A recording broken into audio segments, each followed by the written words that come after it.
Sabi niya, may baong ka na ba? Eh kahit wala, sabi ko, meron dad, okay lang ako. Hindi, alika. Sama naman ako, sabi niya. Parang kailan lang, galing kami ni Shasha sa Hong Kong eh. Binuksan yung maleta niya. Kasi nakabukod-bukod ang dollars niya eh. Pag Hong Kong, pagbukas niya. Sabi niya, swerte ka. Sabi ko, bakit dad? Ito, meron pa ako natatabing 1,000 Hong Kong dollars, sabi niya. Sabi niya, alika, punta tayo sa maleta ni Shasha, huwag kang maingay, pakikilaman natin. Kumupit. O, hindi ako kumupit siya.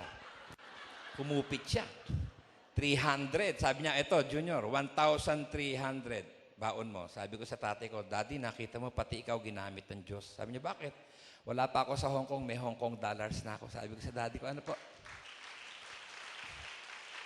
Alam niyo, ako po yung nabe-bless sa Panginoon. Pagdating ko sa Hong Kong, paglapag ng eroplano, may sumalubong sa akin, 2 Pilipino naman sila, pero nakadamit pulis.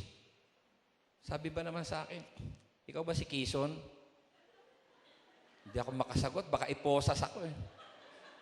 Inulit, ikaw ba si Kison? Sabi ko, opo. Halika, sumunod ka. Naku, patay. Ang bigat ng lakad ko. Sabi ko, Lord, sabi, lumaya ako. Sabi ko, ng legal. Sabi ko, ano? Pagdating sa labas, alam niyo mga kapatid, hindi ko po makalimutan. Ang tatay ko po, hindi po ako napasakay sa ganitong kotse. After 18 long years sa bilangguan, pagdating ko sa unang biyahe ko sa Hong Kong, paglabas ko ng airport, alam niyo, tinuro ng gwardiya sa akin, alam niyo, may nakaparada po doon limousine, yung daw ang service ko. May driver po. Hindi ko po makalimutan yung pagsakay ko doon sa limousine. Iyak ako na iyak doon sa likod. Habang nagda-drive yung in-chick na driver, iahatid daw ako sa hotel. Tingin ang tingin sa salamin. Sabi siguro ng driver, sira ata ulo nito. Kasi iyak ako nang iyak eh. Dinala ako sa 5-star hotel. Alam niyo, na-bless po ako doon. Mga Pilipino na nakaharap ko doon. Pinamili ako ng mga damit, sapatos, relos. Blessing, ang dami ko pong blessing. Iyak ako na iyak. Tinitignan ko yung yung aking i-impake. Bukas uuwi na ako. Sabi ko, paano ko i-impake to? Napakaraming blessing. Ano po? Alam niyo, paglapag ng eroplano ko dito sa Pilipinas, diretso kaagad ako sa tatay ko. Ang dami kong pinamili sa daddy ko. At yung binigay sa akin ng daddy ko, 1,003, hindi ko pa ho nagagamit. Nasa bulsa ko po.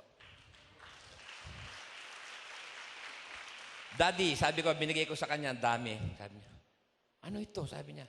Sabi ko, pinabibigay sa'yo. Sabi niya, sino? Si Jesus nga eh. Napatunayan ko po sa tatay ko na mayaman po ang ating Panginoon Diyos. Hindi po ako magtatapos dito hanggat di ko po na-share si Dolphy sa inyo. Gusto ko po i-share sa inyo, tatay ko. Gusto niyo ba i-share ko si Dolphy? Mabait po ang tatay ko. Napakabait na tatay, napakamatulungin po. Napaka-relihiyoso pa. Sarado kandado yun, nawawala pa susi. Ang daddy ko po kasi sa umaga, dadatnan mo may maliit na gym, nagpapapawis yun. Pag inabutan mo siya nagpapapawis yun, tignan mo kamay nun, may hawak na rosaryo yun. Alas 5 ng hapon ng tatay ko, naliligo na po. Every day. Kasi pagdating na 6, papanik siya doon sa balkonahe niya. Every day, 6 to 7, nagnonobena po ang tatay ko. Every Wednesday, nasa Baclaran ang tatay ko. Every Sunday, nasa Forbes Park, doon po nagsisimba sa Makati. Pag sumakay ng kotse, bawal ka usapin. Gaganong kagad sa iyo pag nagsalita ka. Kasi dati ko habang nakasakay sa kotse niya, hanggat di po siya nakakarating sa pupuntahan niya, hindi po siya tumitigil, nakakadasal po. Then one morning, nagdi-devotion po ako sa Panginoon. Pagtapos umawit, mananalangin. Ako po yung nakapikit na nananalangin ng mga oras na. Nagulat po ako mga kapatid, gusto ko po share sa inyo. Nakita ko po ang tatay ko, dumaan po sa harap ko. Nakaputim-puti po ang tatay ko. Alam niyo, umiyak ako na umiyak kasi may nakita po akong guhit. May guhit po ako nakita dito. Dito po nakalagay po, save. Dito po, hindi po save. Umiyak po ako na umiyak sa Panginoon. Sabi ko, Diyos ko, sabi ko, nakita ko po ang tatay ko. Sabi ko, tulungan mo po ang daddy ko. Sabi ko, kung paano kita nakilala, makilala ka ng tatay ko. Sabi ko, hindi man ako gamitin mo, Panginoon, gumamit ka ng mga anak mo para makakilala ang tatay ko sa iyo. And then isang araw na-invite po ako sa isang malaking gawain po talaga to sa Jade Valley Restaurant po, sa Tomas Morato po, para mag-share ng testimony. Friday din po yung araw na yon. Ang tatay ko naman pag Friday, nagte-taping siya ng Home Alone Dariles. Nung pumanik na ganyan yung MC, sabi niya, ngayon po ay madidinig po natin ang testimony ni Brother Dolphy Jr. Siyempre, panik na ako sa pulpito. Nandoon pa lang po ako sa magandang hapon po sa inyo. Yung may hawak po ng program, yung babae, nakaupo sa likod ko, hawak yung program. Kinalabit ako, sabi niya, brother, sandali. Ano gagawin mo? Sabi niya. Sabi ko, magte-testimony po. Sabi niya, wag na. Kumanta ka na lang. Siyempre, nagulat po ako kasi matagal na po yung invitation ko na yon. Eh di kumanta naman ako. Pero pagkakanta ko po, nung naupo na ako, sabi ko sa Panginoon, Diyos ko, ba't di po ako pinag-testimony dito? Sabi ko, pinaghandaan ko po to. Maya-maya konti, kinakapa ko yung bulsa ko. Kinuha ko yung cellphone ko. Ewan ko ba naman, bigla akong pinindot, Daddy.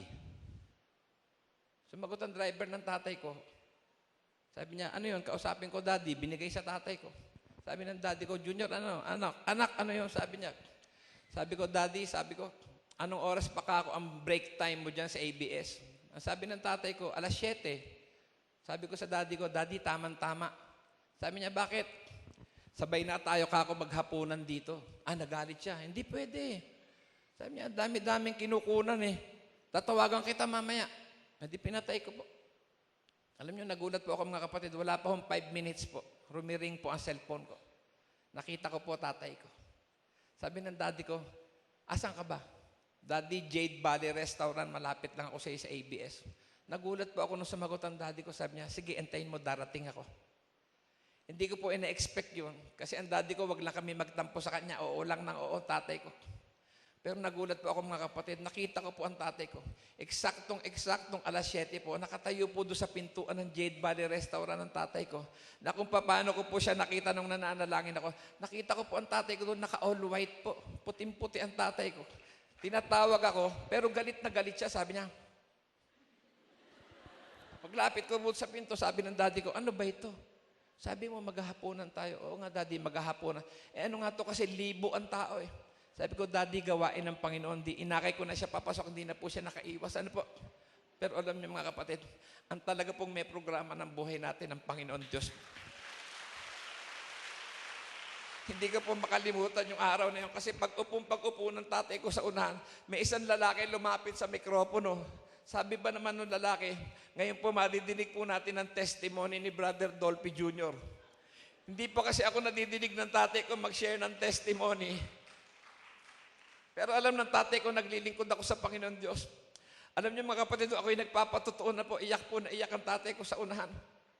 Lalo na po nung mabanggit ko na ako'y masangkot sa isang kaso. Kasi po nung mangyari po yung sunog na yon, magkasama po kami ng daddy ko sa bahay niya. Birthday po ng unang apo ng tatay ko. Iyak ang tatay ko. Tumakbo po ang daddy ko sa unahan, niyakap ako ng tatay ko. At ang una ko nadinig na sinabi ng tatay ko sa akin, sabi niya, anak, isama mo na lahat ang kapatid mo dito. At doon po sa gawain mga kapatid, kitang-kita ko po ang daddy ko po. 2 kamay po nakataas sa tatay ko, tumanggap po.